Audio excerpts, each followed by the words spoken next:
हमारे सौरमंडल के बारे में आप क्या जानते हैं? शायद अधिकतर लोग तो सिर्फ यही जानते हैं कि एक स्टार, 8 प्लैनेट्स और उनके मून से मिलकर हमारे इस सोलर सिस्टम का निर्माण हुआ है। इसके आगे फिर से तारे ही मौजूद हैं, या फिर नेपच्यून के बाद मौजूद प्लूटो, जिसे आजकल एक ड्वार्फ प्लैनेट माना जाता है, उससे आगे हमारे सोलर सिस्टम का एंड हो जाता है। यदि आप भी यही मानते आ रहे हैं तो आप पूरी तरह से गलत हैं, क्योंकि इससे आगे भी एक क्षेत्र मौजूद है जिसे काइपर बेल्ट कहा जाता है। लेकिन यह बेल्ट भी हमारे सोलर सिस्टम का एंडिंग पॉइंट नहीं है, बल्कि इससे आगे मौजूद है एक गुब्बारा जो हमारे सोलर सिस्टम को चारों तरफ से घेरे हुए है। यह एक तरह का बादल है जिसे ओट क्लाउड कहा जाता है। आज के इस वीडियो में हम इसी ओट क्लाउड के बारे में चर्चा करने वाले हैं और इस बात को समझने की कोशिश करेंगे कि इसका जन्म कैसे हुआ, कितनी दूरी में फैला हुआ है, यह हमारे सोलर सिस्टम के लिए सही भी है या नहीं। यदि हम बात करें हमारे सोलर सिस्टम की, तो इसमें एक तारा है जिसे हम सूर्य कहते हैं, जो कि हमारे सोलर सिस्टम का पिता भी है और इसका केंद्र भी है। इसके बाद इसके चारों तरफ चक्कर लगाते 8 प्लैनेट्स, उनके मून्स, ड्वार्फ प्लैनेट्स मौजूद हैं, जो मिलकर इस सोलर सिस्टम का निर्माण करते हैं। हमारे सोलर सिस्टम के आखिरी प्लैनेट नेपच्यून के बाद प्लूटो मौजूद है, जिससे पहले एक प्लैनेट ही माना जाता था।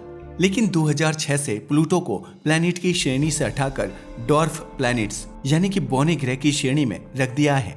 इस ड्वार्फ प्लैनेट के बाद मौजूद है एस्टेरॉइड्स बेल्ट, जिसे काइपर बेल्ट कहा जाता है। इस काइपर बेल्ट के सबसे बाहरी किनारों से शुरुआत होती है ओट क्लाउड की आंतरिक सतह की।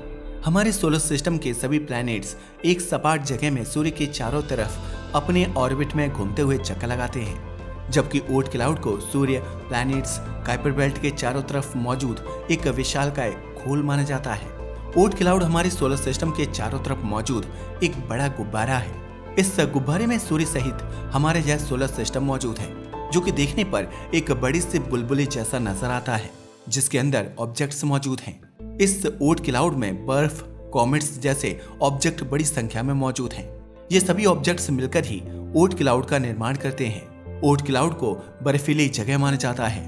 इसी बर्फीली जगह से ही विशालकाय कॉमेट्स का जन्म होता है।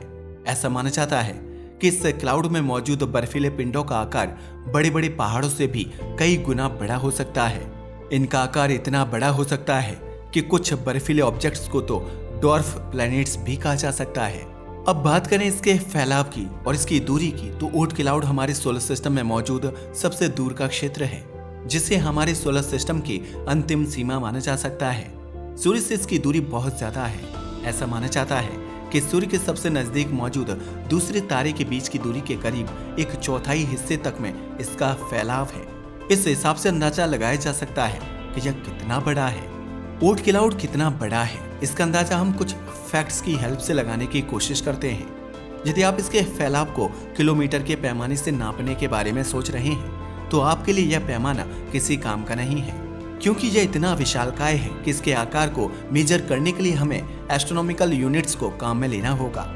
सूर्य से पृथ्वी के बीच की दूरी को एक एस्ट्रोनॉमिकल दूरी कहा जाता है, यानी एक एस्ट्रोनॉमिकल दूरी में 93 मिलियन मील या फिर 150 मिलियन किलोमीटर होते हैं।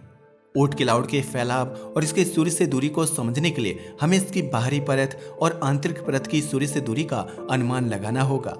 सूर्य से ओट क्लाउड के आंतरिक किनारे के बीच की दूरी 2000 से 5000 एस्ट्रोनॉमिकल यूनिट्स है, यानी सूर्य से ओट क्लाउड की आंतरिक सतह की दूरी 1,86,000 मिलियन मील से लेकर 4,65,000 मिलियन मील तक हो सकती है। तो वहीं इसकी बाहरी सतह की सूर्य से दूरी करीब 10,000 एस्ट्रोनॉमिकल यूनिट्स यानी 9,30,000 मिलियन मील से लेकर 1,00,000 एस्ट्रोनॉमिकल यूनिट्स यानी 93 लाख मिलियन मील तक हो सकती है। आप सोच रहे होंगे कि हमें इस दूरी को तय करने में कितना समय लगने वाला है, तो इसे हम इस तरह से समझ सकते हैं। नासा का वॉयेजर यान मानव द्वारा बनाया गया अभी तक का सबसे तेज चलने वाला यान है। इस यान के द्वारा हर दिन करीब 10 लाख मील की दूरी तय की जा सकती है। यदि हम वॉयेजर यान से अपनी यात्रा की शुरुआत करें, तो भी हम करीब 300 सालों तक लगातार चलने पर भी ओट क्लाउड तक नहीं पहुंच पाएंगे। ओट क्लाउड का फैलाव कितना है, इसे समझने के लिए यदि ये माना जाए कि हम अपनी यात्रा की शुरुआत वॉयेजर यान से ओट क्लाउड के शुरुआती पॉइंट से करते हैं, तो हमें ओट क्लाउड से बाहर निकलने में ही करीब 30,000 सालों से भी ज्यादा का समय लग जाएगा। यानी ये बहुत ही विशालकाय क्लाउड है जिसने हमारे सौरमंडल को एक बबल की तरह चारों ओर से घिरा हुआ है और हमारा सौरमंडल अपनी सभी सेलेस्टियल बॉडीज के साथ इस क्लाउड के अंदर मौजूद है। यदि आपको ये दुनिया फिर भी समझ नहीं आ रही या फिर आप इस बात का अंदाजा नहीं लगा पा रहे हैं कि ये दूरियां कितनी बड़ी हैं, तो इसे हम प्रकाश के द्वारा तय करने में लिए गए समय के अकॉर्डिंग समझने का प्रयास करते हैं। हम जानते हैं कि इस यूनिवर्स में प्रकाश से ज्यादा तेज कोई भी ऑब्जेक्ट गति नहीं कर सकता, यानी लाइट की स्पीड इस यूनिवर्स में ट्रैवल करने की मैक्सिमम स्पीड है। लाइट एक सेकंड में करीब 3 लाख किलोमीटर की डिस्टेंस को कवर करती है। सूर्य से पृथ्वी तक आने में एक लाइट रेज को करीब 8 मिनट 30 सेकंड का समय लगता है। इसी स्पीड से चलते हुए प्रकाश को नेपच्यून की कक्षा तक पहुंचने में करीब 4.5 घंटे का समय लगता है, जो कि अपने आप में ही मजेदार अनुभव है।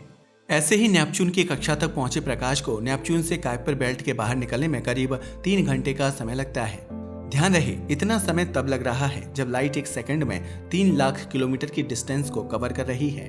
कुइपर बेल्ट तक पहुंचने के बाद प्रकाश आगे बढ़ता है और करीब 12 घंटों का सफर तय करते हुए ये पहुंच जाता है हीलियोपोज तक। हीलियोपोज सौरमंडल में मौजूद एक ऐसी जगह है जो हमारे सौरमंडल और बाहरी अंतरिक्ष के बीच एक सीमा रेखा की तरह काम करती है। सूर्य से निकलने वाली सोलर विंड की स्पीड 400 किलोमीटर प्रति सेकंड तक होती है।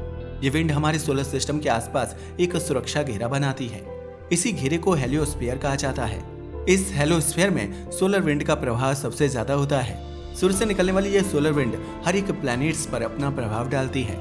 जिन प्लैनेट्स के पास पावरफुल मैग्नेटिक फील्ड मौजूद नहीं है, उन प्लैनेट्स के एनवायरनमेंट को ये सोलर विंड्स तबाह कर देती है। लेकिन शुक्र है कि पृथ्वी के पास पावरफुल मैग्नेटिक फील्ड मौजूद है, जिसके कारण पृथ्वी पर जीवन बचा हुआ है।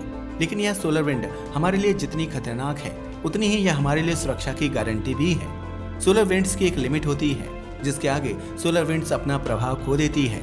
इसी सीमा रेखा को हीलियोपोज कहा जाता है। यह सीमा रेखा आकाशगंगा के बाहर से आने वाली कॉस्मिक वेव्स को पूरी तरह से रोक देती है, जिससे हमारा सोलर सिस्टम सुरक्षित बचा रहता है। इस सीमा के बाद शुरू होता है इंटरस्टेलर स्पेस, जहां पर सूर्य के चुंबकीय प्रभाव का प्रभाव पूरी तरह से खत्म हो जाता है। यहां तक पहुंचने में सूर्य से चली लाइट रेज को करीब 17 घंटे का वक्त लग चुका होता है। ध्यान रहे, सूर्य से चली यह प्रकाश की किरण अभी तक ओर्ट क्लाउड के आसपास भी नहीं पहुंच पाई है। ओर्ट क्लाउड के आंतरिक किनारे तक पहुंचने में सूर्य के इस किरण को करीब 10 दिन से लेकर 28 दिन का लंबा वक्त लग सकता है। यह वक्त हमें तब लग रहा है जब प्रकाश के द्वारा हर सेकंड में 3 लाख किलोमीटर की डिस्टेंस कवर की जा रही है। लगातार इसी स्पीड से चलने पर भी ओर्ट क्लाउड से प्रकाश की इस किरण को बाहर निकलने में करीब 1.5 साल का वक्त लगने वाला है। इससे आप इस बात का अंदाजा बड़ी ही आसानी से लगा सकते हैं कि सूर्य से ओर्ट क्लाउड आखिर कितनी दूर मौजूद है और उसका विस्तार कितना बड़ा है। अब हम इस बात को समझने की कोशिश करते हैं कि आखिर इस ओर्ट क्लाउड का निर्माण कैसे हुआ है। वैज्ञानिकों की माने तो शुरुआती सौरमंडल के निर्माण के समय सौरमंडल में आज की तरह 8 प्लैनेट्स नहीं थे, बल्कि इनकी संख्याएं बहुत ज्यादा थी। लगभग 4.6 अरब साल पहले ग्रहों का निर्माण हुआ, तो इसके साथ छोटे छोटे ग्रहों का निर्माण भी हुआ था। ओर्ट क्लाउड में हम जिस तरह बर्फीले ऑब्जेक्ट की भरमार देखते हैं, वे बर्फीले ऑब्जेक्ट हमेशा से सूर्य से इतनी दूर मौजूद नहीं थे, बल्कि वे उसके बहुत पास रहते थे। इन ओर्ट क्लाउड का निर्माण भी ठीक उन्हीं पदार्थों से हुआ है जिनसे हमारे प्लैनेट्स बने हैं। ये शुरुआती ब्रह्मांड में होने वाली उथल पुथल से बचे हुए टुकड़े हैं, जिन्हें ग्रहाणु या फिर प्लैनेटेसिमल्स भी कहा जा सकता है। शुरुआत में ये प्लैनेटेसिमल्स सौरमंडल के अंदर मौजूद थे, लेकिन बड़ी बड़ी प्लैनेट्स के निर्माण के कारण पैदा हुए गुरुत्वाकर्षण ने इन छोटे छोटे प्लैनेटेसिमल्स को चारों तरफ बिखेर दिया। ऐसा माना जाता है कि इन्हें सौरमंडल की सीमा के बाहर पहुंचाने का काम जुपिटर ने किया। इसके कारण अधिकतर प्लैनेटेसिमल्स ऐसे पॉइंट पर पहुंच गए जहां पर उन्हें सूर्य की ग्रेविटेशनल फोर्स अपनी तरफ खींचती है। लेकिन उस पॉइंट पर गैलेक्टिक इफेक्ट भी बहुत ज्यादा होता है, जिसके कारण प्लैनेटेसिमल्स ना तो आगे जा पाते हैं और न ही पीछे हट पाते हैं। यानी ये इस जगह पर पूरी तरह से स्टेबल हो गए।